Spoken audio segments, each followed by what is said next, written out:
This video is going to show you how the permission system works on Android things.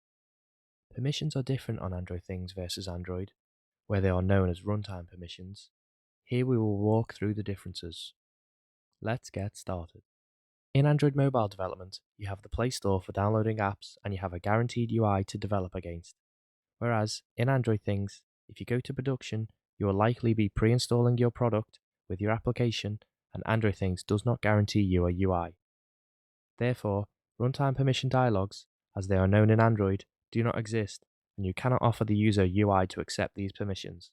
Further, because Android Things applications are pre-installed on hardware that you own as a product, it is assumed all permissions that you request are the exact permissions for your application to work, and therefore should be explicitly granted to you since you are running on your own device, in your own sandbox if you like. System permissions are divided into several protection levels. The two most important protection levels to know about are normal and dangerous permissions. Normal permissions are granted at install time, for example the internet permission or the vibrate permission. Dangerous permissions cover areas where the app wants data or resources that involve the user's private information or could potentially affect the user's stored data or the operation of other apps, for example the read contact permission. However, like we discussed, the whole system image is your product. Therefore, Android Things treats dangerous permissions differently to Android development. Dangerous permissions are granted on the next device reboot and do not require runtime checks.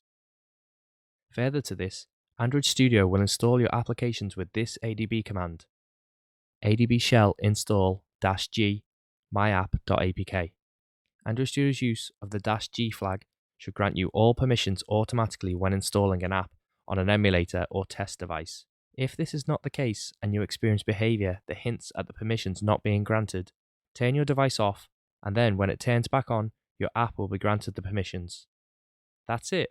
Understanding the permission system on Android things allows you to create powerful apps without the interruption of hours of debugging. We're all done. You've learnt how to handle permissions with Android things. We learnt how runtime permissions don't exist and how Android Studio should grant you permissions, or if all else fails, turn it off and on again.